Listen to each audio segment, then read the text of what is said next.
The broadcast is now starting. All attendees are in listen-only mode. Hello, everyone. I'm Marge Atkinson, Webinar Coordinator for the Special Libraries Association Competitive Intelligence Division. Welcome to our webinar, Assessing and Communicating the Value of Competitive Intelligence with Jan Herring, President of Herring and Associates. We'd like to thank Aurora WDC for hosting our webinar today. And before we start, I'd like to cover a few things. For those of you on the phone, your lines will be muted. Please go ahead and ask questions in the Q&A window as things come up, and we will address them. We'll try to address them halfway through and also at the end of the webinar. This webinar is being recorded, and the recording will be available to all of those registered within the next few days. Feel free to use social media during and after the webinar. The Twitter hashtag for the webinar is hashtag SLACID, and we'll also be posting some other hashtags and links in the chat window. Now I'd like to introduce Mr. Herring. Jan P. Herring is a well-recognized expert in the field of business intelligence. He's a charter member of the Society of Competitive Intelligence Professionals, or SCIP, a SCIP Fellow, and a 1993 recipient of the Society's highest award, the Meritorious Award, for his contribution to both SCIP and the profession. Mr. Herring is also the first recipient of the Fay Brill Service Award for his many years of direct and extraordinary support for SCIP. Jan's professional experience includes developing and managing Motorola's highly acclaimed intelligence program, co-founding the Academy of Competitive Intelligence, and in his earlier career, setting up the U.S. government's first business intelligence program. Upon leaving the government, where Mr. Herring had served as a professional intelligence officer at the CIA, he was awarded the agency's highest honor, the Medal of Distinction. He now has his own consulting firm, Herring and Associates, which assists intelligence professionals set up and manage their own business intelligence programs, as well as to improve their existing intelligence processes. Jan, I'll turn it over to you. Thank you, Marge. Thanks very much for those kind words. And I also want a special thank you to Anna Schellenberger for reaching out and inviting me to join you folks today. And behind the scenes, of course, much appreciation for the advice and guidance provided by Eric Johnson and Aurora. So thanks for all of you guys. And I also like to express my appreciation to the SLA for having me not only on this webinar, but at a number of your annual meetings. I'm a great supporter and a believer in the development and use of libraries and information services. It's the foundation for all sound intelligence programs. So thank you, folks. I really do hope this webinar is useful. I know I've written and talked about this, so many of you probably will hear some of the same things again. But let's take a look at the agenda first. This slide on the agenda. The introduction, I'll spend a few minutes talking about this challenge because it has been. It's been a challenge for all of us to sort of get our heads around measuring or assessing the value of our intelligence product. I will then spend more time talking about the various measures of effectiveness, the MOES, so to speak, the MOES, and the value, the measurement of value. We'll talk about those so you get some idea of what kinds of measurements are available to be used, both quantitatively and qualitatively. Then I'm going to spend just a little bit of time talking about an approach, how to do this, how I would do it, how I have done it, and may give you some ideas about ways that you can approach assessing the value. And last but not least, a very important part of assessing the value of intelligence is then being able to communicate that value to others in the organization and to those who support us, and we need their support in order to produce actionable intelligence. So that's what we're going to be covering today. I can just say that assessing the value of an organization's competitive intelligence function or its products and service, I believe, is a very prudent and useful business practice. Most companies expect key functions such as manufacturing, R&D, sales, and even information technology to show a return on investment for the resources they use. ROIs for most corporate activities are in the range of 25 to 50%. Companies usually expect greater returns for information technology and other information-related activities, however. My personal experience with competitive intelligence project has almost always produced ROIs of 300% or greater, which far exceeds the usual business expectations. But ROIs, return on investments, are not the only measure of performance that management recognizes. Market share, whether it's gained or lost, including the cost of recovering a share of lost market, something that I think all companies, all business people recognize. In the area of patents, just the amount of money spent on filing for a patent in various countries around the world is a measure of the importance a company places on that new product or service. Management understands that value. So for those of us in competitive intelligence, we should look for ways to measure our contribution to business performance and to its success. But keep it as simple as practical and as possible. It's that old KISS idea, keep it simple, stupid. The best example I can give you is Bill Hoffman, when Bill was at the Bank of America. He kept a record of the dollar value of every project his department produced competitive intelligence for. He didn't take credit for the project's success, but at the end of the quarter and again at the end of the year, he could honestly state that the CI department had contributed competitive intelligence on 78 projects or to business decisions that were worth $275 million to the bank. They were involved in the company's money-making business. The key is linking the CI operations and products to the organization's business and financial activities. I think we all must look for it in our business and our organization. Now, the most recent SCIP research on this topic was the 2006 CI Foundation survey. It found that 65 to 70% of the CI organizations were trying to assess the value or effectiveness of the CI programs and its operations. But 40% of those had no formal process to do it. That makes it very difficult. It's always been a daunting challenge. I know for my first 30 years in the intelligence profession, in both the government and the private sector, I had only heard that it could not be done. So no one even tried. Then at the 1995 SCIP annual conference, the head of Hoffmann and Roche's CI function in Switzerland, some of you will recall, Dr. Martha Egger, demonstrated how she had used competitive technology intelligence to show management that one of its planned new products was at least 2 years behind the competition and therefore had little chance of catching up. As a result, they stopped their research, saving the remainder of that project's R&D funds for the rest of the year. Dr. Egger had shown that it could be done and that the results were quite measurable, in her case, some $18 million. After that conference, I began to further investigate the subject. I found that IBM and Booz Allen Hamilton had developed a set of quantitative and qualitative measures to assess the value of information processing and its outputs, which were, in my estimation, quite similar to CI operations. This next chart will give you some idea of the kinds of measures of effectiveness that were used by the office automation community.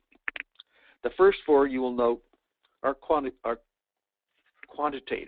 something we're always looking for. Time saving for both professional and support personnel, which can be equated to dollars as well. The cost saving, that is the elimination or reduction in expenses. Cost avoidance, which is different than cost saving because you're eliminating a planned expense. And then probably the most important measurement is revenue increases. That is, increases in the number of sales or even the size of a sale. Those four quantitative measurements, I think, are the cornerstones for evaluating almost any information-based product. The value-added measures, benefits that are not easily, we'll go into some of those a little later, but we always must identify that value-added is something that we have to work hard at to get a qualitative measure of. And then there's these combined. I took some time to see if I could find examples that fit each of these measures of effectiveness. And on the next chart, you'll see some examples that I have pulled up. Coordinating a competitor assessment. This involved a company where 3 divisions which were competing with the same competitor, instead of doing 3 separate competitor assessments, they had a division of effort, and between the 3 divisions, they produced a competitor assessment in about half the amount of time it took one division to do the same competitor assessment. And I will say that the results of that were a much better qualitative assessment than the individual assessments had been in the past. CTI, Competitive Technology Intelligence. This example was the beginning of what we know as technology scouting today, CTI scouting, kind of pioneered by Steve Kaufman at Baxter International. And what he found that was by constantly searching out his world of business and finding new technologies that existed, then matching those up with business and scientific problems they had, they were able to save tremendous amounts of time in bringing a new product to market. CTI scouting today is one of the real tools that good intelligence as well as R&D organizations use. Cost savings. Competitive benchmarking, something I don't think we do as much of as we should today, can be cited for saving tens, if not hundreds of millions of dollars in performance. This was true of companies in the automotive world and the consumer products worlds, but competitive benchmarking, where you can identify particular steps along the way that monies can be saved over your own process or your own performance. Another example there is the use of scientific and technical intelligence that identified proven processes. This example was a large laboratory, a large scientific laboratory that was in the process of licensing in a technology for about $2 to $3 million that they needed in order to conduct some of their own research. But with a small competitive intelligence team at a conference, it turns out that they actually found the same technology in the open literature that they could then apply to their laboratory needs without having to pay the $2 to $3 million for the license-in fee, therefore saving cost savings. Cost avoidance, CI results.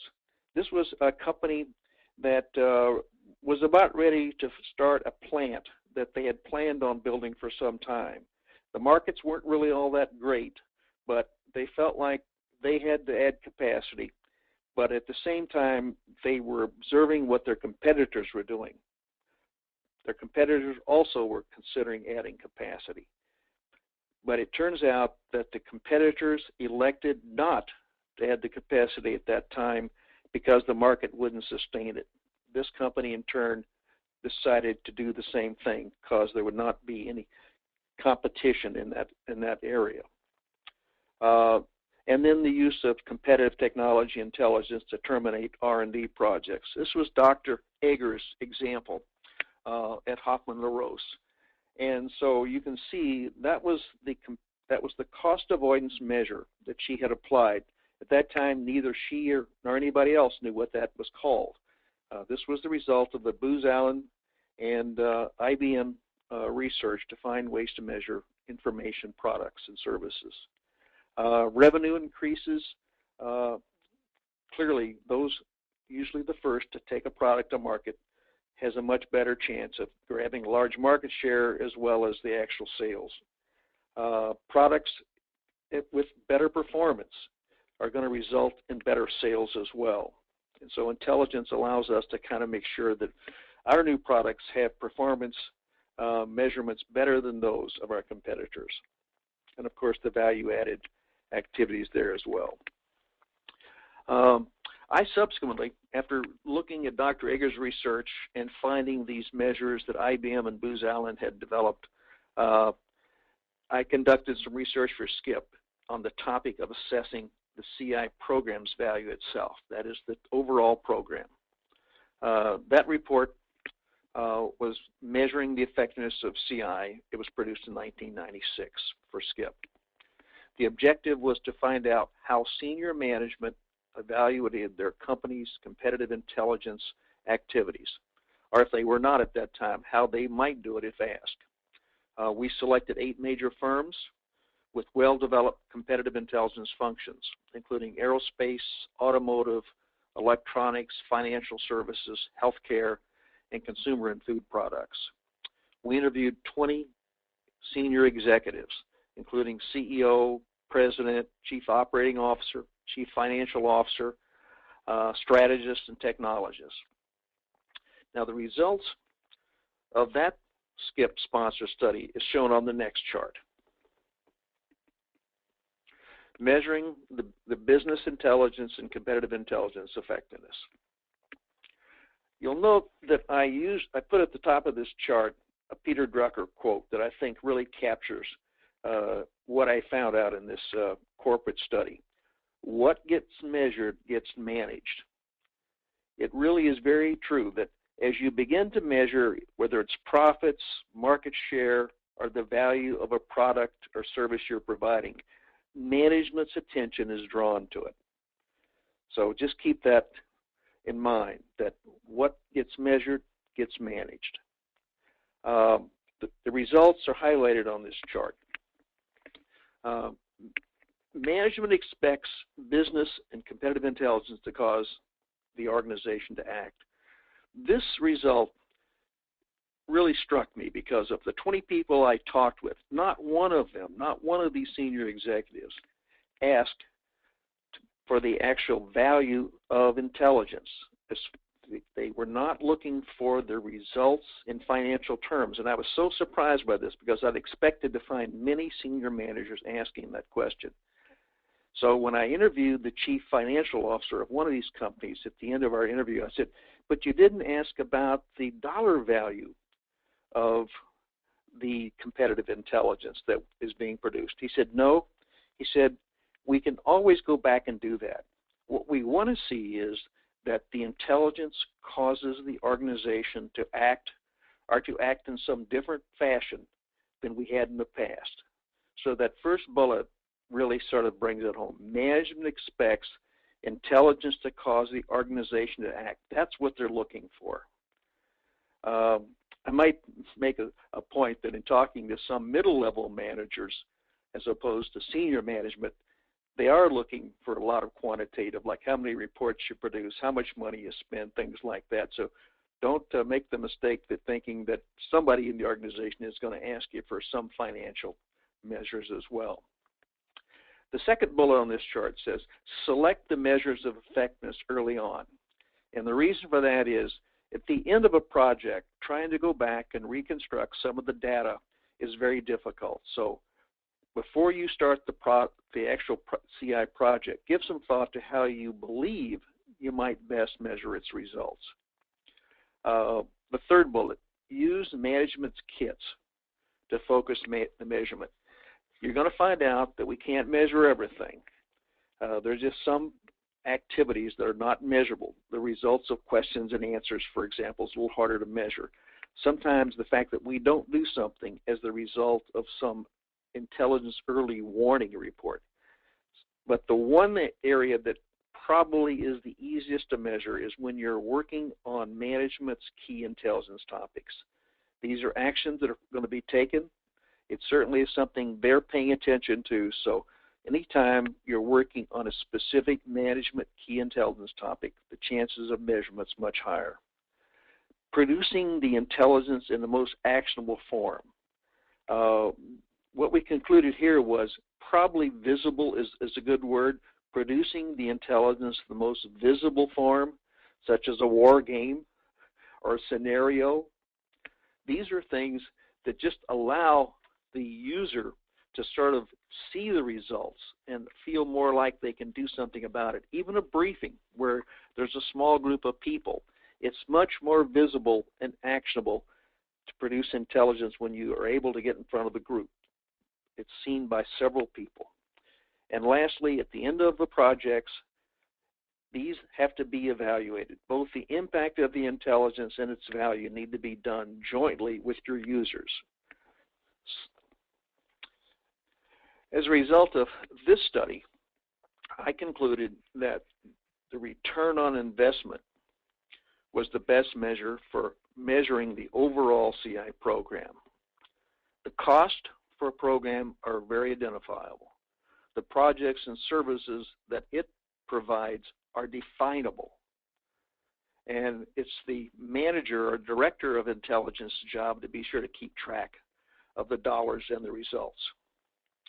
One example of that kind of measurement was at NutraSuite, where in a period of time they were able to sort of assess how much money that intelligence program either produced or saved.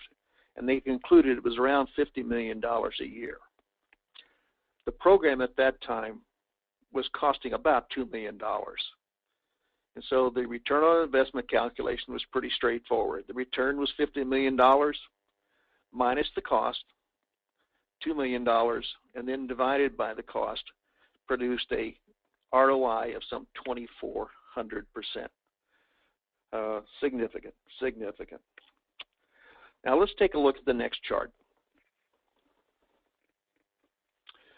This is the set of measures of effectiveness and value that the 2006 SCIP CI Foundation produced. And you'll note there that the qualitative measures are more prevalent. But that set of measures of effectiveness requires more direct involvement with those using the competitive intelligence.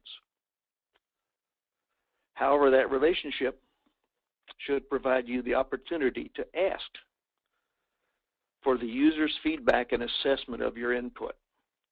The qualitative measures lend themselves more to getting the inputs that you'll need to assess its effectiveness. Let me just say a few words about the effectiveness measures. Customer satisfaction. There's quite a process. There's companies that actually provide this service, measuring satisfaction. It's well developed, it's well recognized, but I would leave you with one thought about using customer satisfaction. Management, senior management particularly, does not favor this as a measurement of a business product or service like intelligence. They wanted to see some actual business benefit from the intelligence, such as increased sales or profits or greater market share. The other thing, as we look at this, the decisions made and supported, oftentimes the reason they want the intelligence is for a specific decision. So being a part of that allows you to ask the question afterwards, did it make a difference? Was it helpful? Actions taken. The same thing is very true there. The kinds of actions that people take, including alternative actions to what they had initially planned, are some of the kinds of qualitative comments that you can elicit from your users. Strategies enhanced. It's very true that most strategies that are created using intelligence are richer in the amount of detail, particularly the competitive landscape and the competitors, than those which are produced without the use of intelligence. So asking the strategy department and the head of strategy for their comments on regarding your contribution is very, very appropriate. And the same thing is true with new products and services. Clearly, a product that has better performance characteristics as a result of intelligence is very, very clear. But I would just say this, you must ask the user for that evaluation as soon as possible, once the decision is made, once the action is completed. And once you have gotten that input, once they've made that comment, I would certainly suggest you try very hard to get that in writing. Some of you may know Cliff Kalb, who was the head of intelligence at Merck for 15 or so years. When Cliff was there, he developed an evaluation form that he used in situations like this, where he could hand the evaluation form along with the final product to his client and say, like, very much to get your input. So the use of the quantitative values, as you can see, are much less than that of qualitative, the effectiveness measures, about half. And that probably reflects the difficulty of getting clear-cut financial data, including the agreement of other business contributors. So let me just talk a little bit about each of these. You'll notice the first couple are clearly takeoffs on what the office automation MOES were. The quantitative measures for new, increased revenue, cost saving, avoidance, time saving. Those are the basic identified values that we found in the IBM and Booz Allen study. The financial goals met an entirely different kind of measurement, but clearly companies established those goals and objectives, and to the extent that intelligence is used in driving those activities and performances, you can try to get the data that would allow you to make those assessments. And the last, the return on investment calculations. It is true that it's a little more difficult to get these kind of quantitative data and also to make these calculations. It's just more complex. It involves people, politics sometimes, and money, and who gets credit for it. Some of us, quite frankly, are less comfortable with financials, just the way it is. Neil Mahoney, who was the head of Novartis Competitive Intelligence for a number of years, had a financial background. And for people like that, it was very easy for them to get to calculate these kinds of return on investment and other financial assessments. So if you are not comfortable in doing that, I would suggest you find someone in your finance department for advice and assistance. So that's kind of the measures that are out there, a little bit about them, in some cases the difficulty. And Marge, I think at this time, I believe we could take a couple of questions. Okay. The first one is, where did the 300% figure come from early on in your presentation? I have been involved in probably somewhere between 15 and 25 projects that I worked on. And in those cases where we were working on a financial as opposed to a qualitative result, I was able to actually save the data, do the calculations, and in most cases it was over 1,000%. So the lowest ROI that I came up with in, let's say 20 projects was 300%. And so I would encourage those listening today, when you're involved in a financial or quantitative project, to just try it. Try to save the cost. Try to get the data that you need to show how much the revenue or the profit or the increase in market share took place, and go through the calculations yourself. I think you're going to find in almost every case it's going to be more than 300%. Okay. The measurement you're showing us are mainly in the eyes of CI. Do your managers agree with those findings? The qualitative ones that I'm familiar with, yes. The quantitative ones, yes, by all means. The example at NutraSuite, I mean, once the finance department got involved in making those calculations, nobody ever questioned them after that. As I said, it cannot be a one-sided calculation. It has to be done jointly with your customer, or in some cases, having the finance department sort of help both sides do the calculations is a good way to do this, because then it becomes more authenticated. Okay. Where do we most frequently go wrong communicating value? In other words, what are our most common missteps? And is it more of an issue of what we communicate or how we communicate? I think we don't try enough.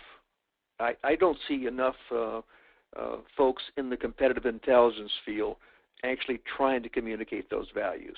So number one, I don't think we're communicating enough.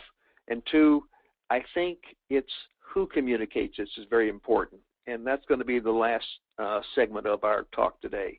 So I will let them kind of draw that conclusion after they hear me talk about that. Okay, and then in the pre-skip research, such as the Booz Allen, etc., is it on the web somewhere? That report was published by Skip, and I don't know where it resides today. I think it's electronic. Oh, I'm sorry. What I have on the Booz Allen and IBM study, no, it was not published. I found the individual that actually conducted the research for them. And I then took the results they gave me and put it in my Skip report, which is available. Okay, thank you. And then one last one for the moment. If I'm in an information center and not directly related to quantifying the delivery of the project, how can I quantify the value of the contribution the information center makes to a CI project? They're going to need a partner in the user organization. It's, as I've said several times, it's very hard to make that case for a one-sided evaluation. You can make it, but then I think you need to take your calculations or your qualitative assessment to the actual client, the person who used it, and get them to verify it. It does take two in order to make those assessments. Okay. There's one more. The decisions made supported is low. That maybe proves what you just said. Okay, that was just more of a comment. Yeah. And that's all we have for the moment. And those are all Skip data there. That was the CI Foundation study, and so it came in from, I think, 500 and some odd Skip members, and I forgot how many organizations that represented, but that's our efforts to try to measure these things. So I think we're getting better. 10 years before that, when I did the first study for Skip in 1996, I could probably find anybody trying to make quantitative as well as qualitative assessments. So in 10 years, we came a long way. I wish that the Skip Foundation or maybe even the SLA would conduct an updated research study on this topic, because I think it would help us all do a better job. So I will go ahead with the rest of the presentation then. Yes, thank you. Okay, Marge, thank you. Let me talk a little bit about the approach, how I would do it, and how you might consider doing this in your organization. In my experience, the best way to get the users involved in assessing the value of your product and contributions to their effort is to make it a part of the original request. When they ask you for something, you've got to close the deal there. If you're using the KIT, user needs identification process, you can raise the question at the end of your response on how you plan to deliver the intelligence they've asked for. For example, and how will you evaluate the CI product when I deliver it to you? That's the time. That's the approach that really makes it much easier, as opposed to producing a product and then going back sometime later and asking what they did with it or how it was used. So try to make the measurement or the expectation that you're going to be asking for a contribution on the value or effectiveness of it at the same time you take the request for the intelligence or of the information. So, and whether it's a quantitative or a qualitative evaluation would make no difference. You have opened up the communication channel you will need to get their input. The use of formal evaluation forms is standard in some standard practice in some companies, and it's even more prevalent in some functions. So if it's a standard operating procedure in your world, use that evaluation form. The key is to make it as easy as possible for the user to assess your contributions. Simple forms, memos for the record that you draft and they jointly sign, and after a while it becomes an accepted practice.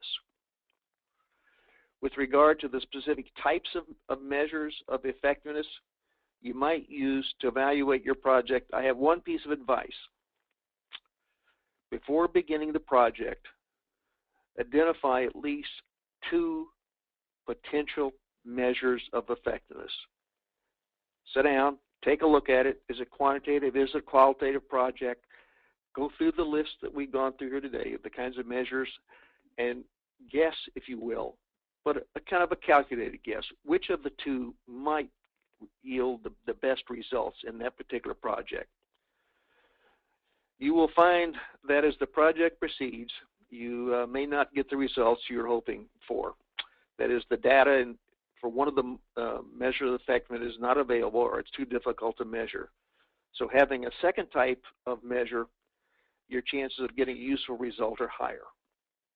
I typically will identify two measures of effectiveness, plus I will always try to calculate the ROI.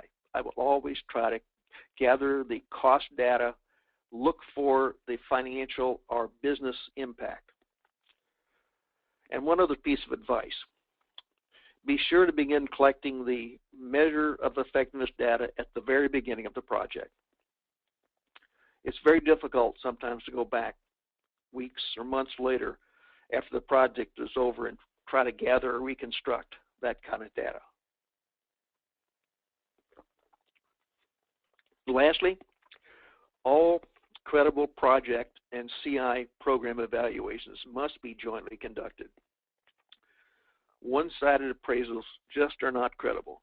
In fact, those evaluations that also involve finance departments are seen as the most credible.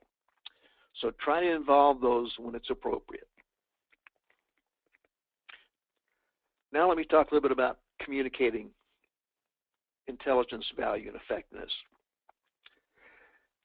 The most effective means of communicating CI's value is to hear it from the user. The most effective means of communicating competitive intelligence value is to hear it from the user.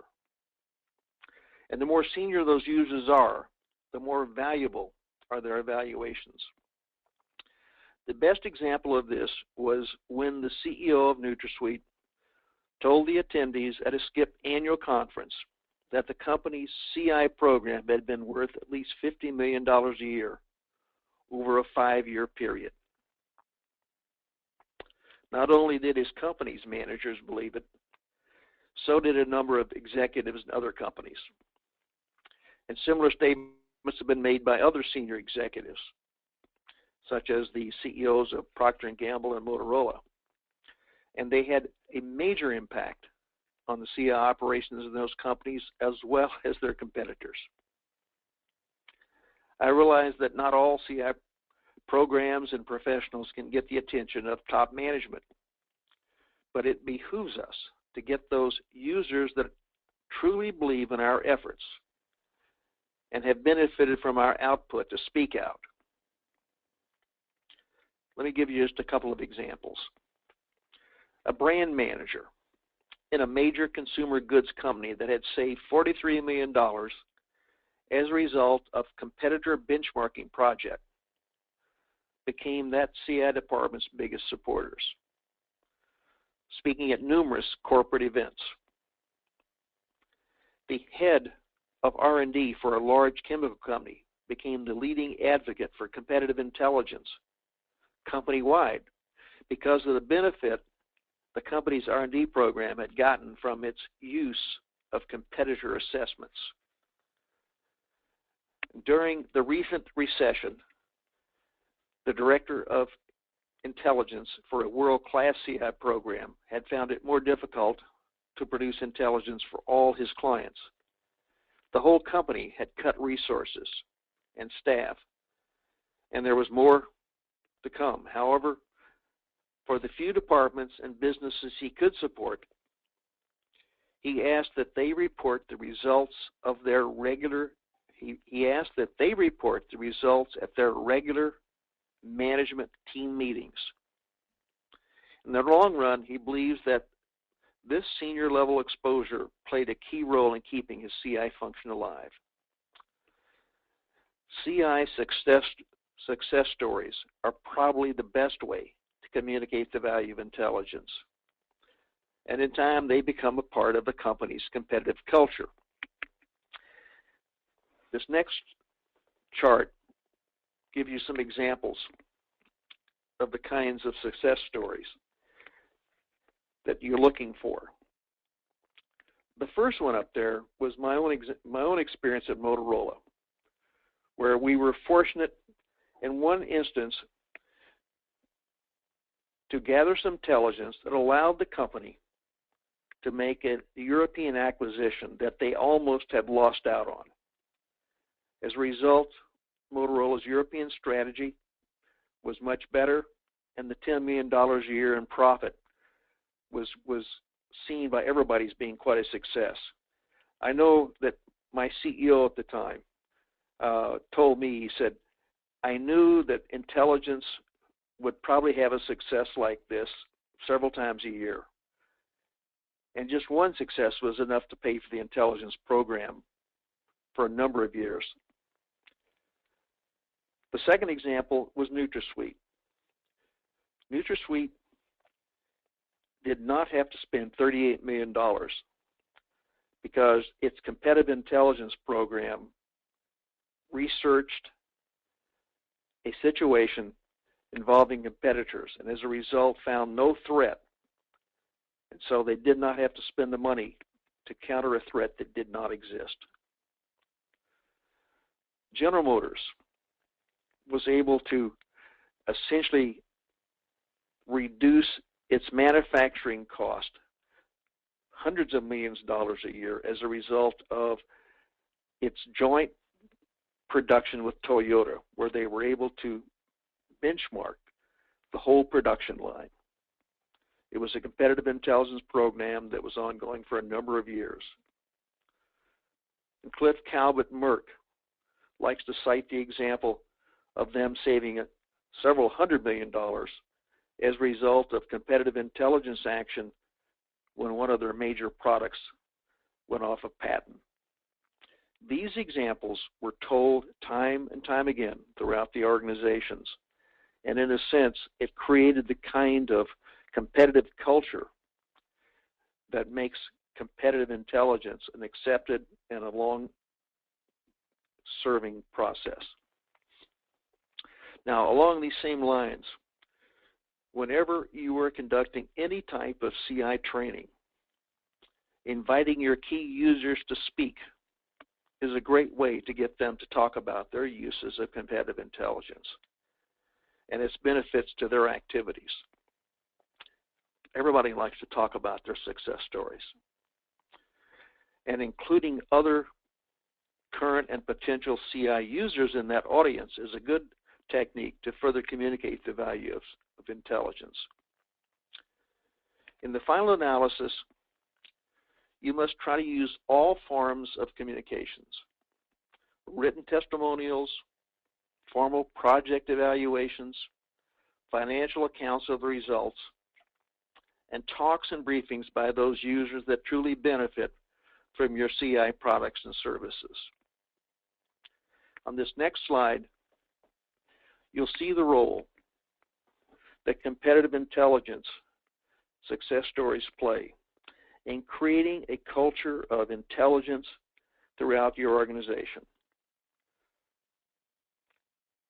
Making intelligence a part of the company's competitiveness is really a strong message. Intelligence is used. Intelligence has a presence.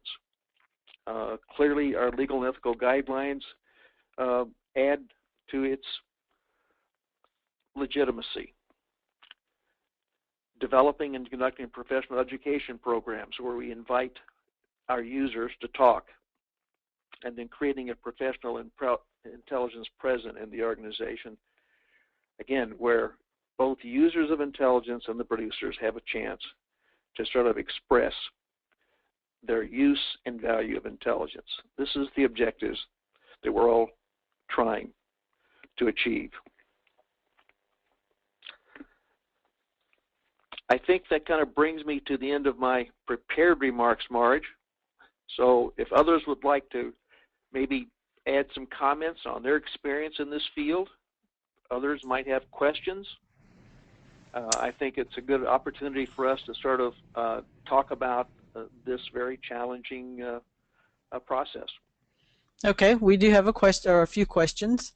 Does this all apply mostly to large CI projects, or could it be applied to smaller business intelligence requests, such as requests for profiles on a potential client? At this point, our CI department is new, and we're mostly handling these types of requests for many different people in the company with relatively quick turnaround. So I wonder if there's a good way to in measuring our value.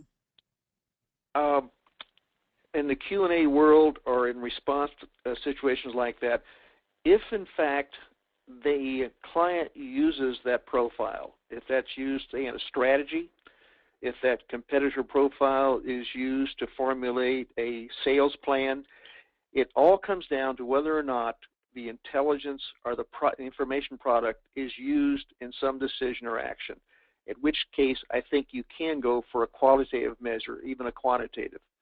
But it has to be linked to the actual use or application of the intelligence.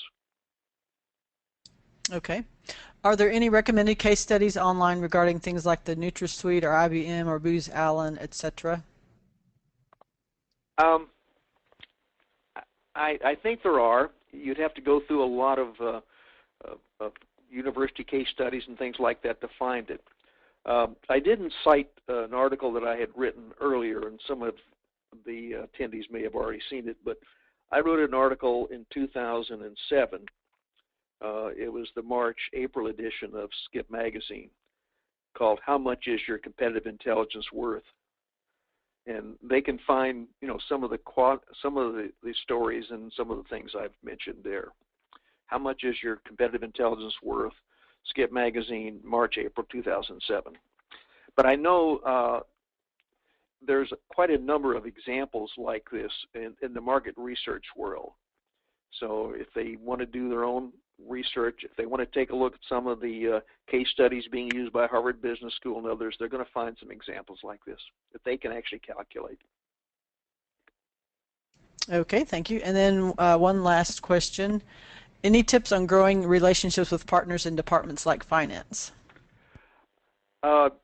Yes.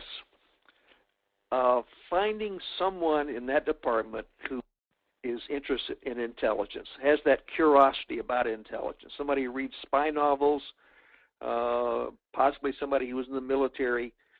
Finding someone in finance who has that itch is the best way to find somebody who will help you. And once they've helped you do a few calculations like we've talked about, they become believers, and there's nothing wrong with having a friend in court, which is the finance department. Okay. And then another one from the audience. Intelligence should guide policy. How true is it in the business world? In a sense, we can almost replace the word policy with strategy and strategic decision making. It really should. It should be a part of that process. And for those of us in the business world who are involved in new product development, the use of intelligence at the fuzzy front end of defining and developing new products and service concepts is a very important way. Yes, that's a very good analogy this person raised.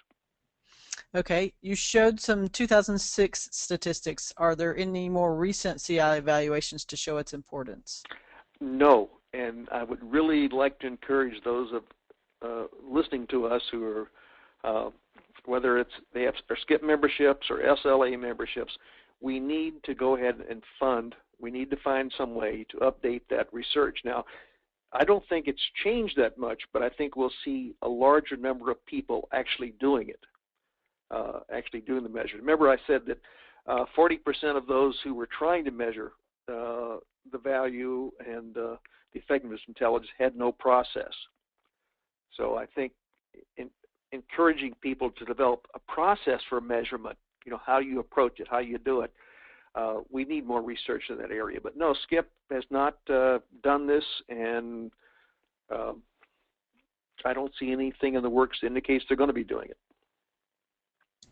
Okay, and that appears to be all of our questions. I did want to note that on the hashtag SLACID, we have posted a lot of links to a lot of the reports and things mentioned here. I think there might be one more. Nope, I think that's all the questions we have. So well, that's great. Well, I want to say thanks very much to the SLA folks and to your organizations, because in a sense you make a big difference, and maybe this is an area you guys should pioneer a little more work on yourselves, but look forward to seeing you and talking with you the next time around. Okay, thank you so much for your presentation, Jan. Thanks again to Aurora WDC for sponsoring this webinar.